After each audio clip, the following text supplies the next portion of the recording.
I'm a savant, or more precisely, a high-functioning autistic savant.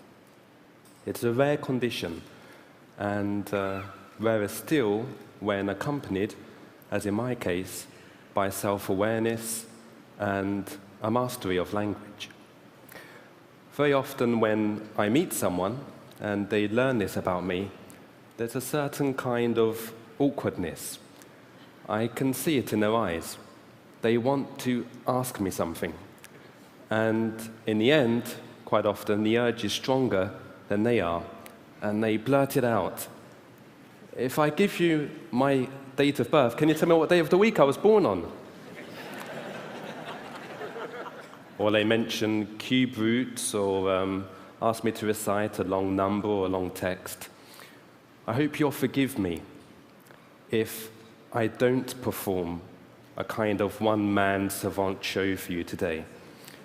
I'm going to talk instead about something far more interesting than dates of birth or cube roots, a little deeper and a lot closer to my mind and work. I want to talk to you briefly about perception. When he was writing the plays and the short stories that would make his name, Anton Chekhov kept a notebook in which he noted down his observations of the world around him, little details that other people seem to miss. Every time I read Chekhov and his unique vision of human life, I'm reminded of why I, too, became a writer. In my books, I explore the nature of perception and how different kinds of perceiving create different kinds of knowing and understanding. Here are 3 questions drawn from my work. Rather than try to figure them out, I'm going to ask you to consider for a moment the intuitions and the gut instincts that are going through your head and your heart as you look at them. For example, the calculation. Can you feel where on a number line the solution is likely to fall? Or look at the foreign word and the sounds. Can you get a sense of the range of meanings that it's pointing you towards? And in terms of the line of poetry, why does the poet use the word hare rather than rabbit? I'm asking you to do this because I believe that our personal perceptions, you see, are at the heart of how we acquire knowledge. Aesthetic judgments, rather than abstract reasoning, guide and shape the process by which we all come to know what we know. I'm an extreme example of this. My worlds of words and numbers blare with color, emotion, and personality. As Juan said, it's a condition that scientists call synesthesia, an unusual crosstalk between the senses.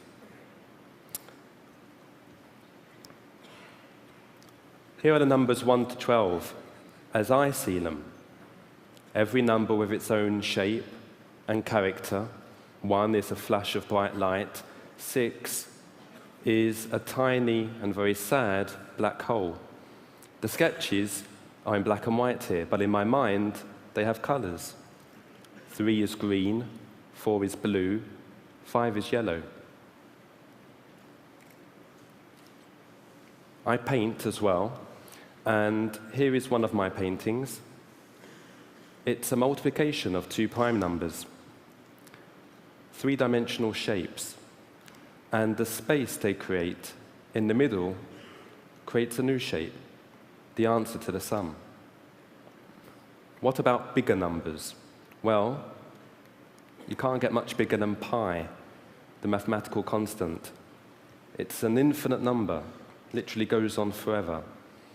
In this painting that I made of the first 20 decimals of pi, I take the colors and the emotions and the textures, and I pull them all together into a kind of rolling numerical landscape. But it's not only numbers that I see in colors. Words, too, for me, have colors and emotions and textures. And this is an opening phrase from the novel Lolita. And Nabokov was himself synesthetic. And you can see here how my perception of the sound L helps the alliteration to jump right out. Another example, a little bit more mathematical, and I wonder if some of you will notice the construction of the sentence from The Great Gatsby. There is a procession of syllables. Wheat, 1. Prairies, 2. Lost Swede towns, 3. 1, 2, 3. And this effect is very pleasant on the mind, and it helps the sentence to feel right. Let's go back to the questions I posed you a moment ago. 64 multiplied by 75. If some of you played chess, you'll know that 64 is a square number. And that's why chessboards 8 by 8 have 64 squares. So that gives us a form that we can picture, that we can perceive. What about 75? Well, if we think of 100 as being like a square, 75 would look like this. So what we need to do now is put those two pictures together in our mind. Something like this. 64 becomes 6400. And in the right-hand corner, you don't have to calculate anything. 4 across, 4 up and down, it's 16. So what the sum is actually asking you to do is 16, 16, 16. That's a lot easier than the way that the school taught you to do maths, I'm sure. It's 16, 16, 16, 48, 4800. 4,800, the answer to the sum. Easier when you know how. The second question was an Icelandic word. I'm assuming there are not many people here who speak Icelandic. So let me narrow the choices down to 2. Hnugin. Is it a happy word or a sad word? What do you say? Happy. Okay. Some people say it's happy. Most people, a majority of people, say sad. And it actually means sad.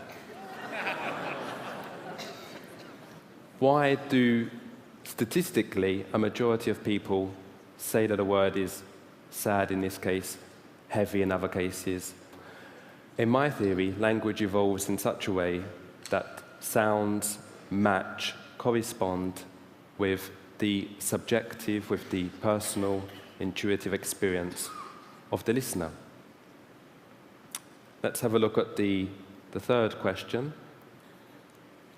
It's a line from a poem by John Keats. Words, like numbers, express fundamental relationships between objects and events and forces that constitute our world. It stands to reason that we, existing in this world, should, in the course of our lives, absorb intuitively those relationships. And poets, like other artists, play with those intuitive understandings. In the case of hair, it's an ambiguous sound in English. It can also mean the fibers that grow from our head. And if we think of that, let me put the picture up. The fibers represent vulnerability. They yield to the slightest movement or motion or emotion. So what you have is an atmosphere of vulnerability and tension.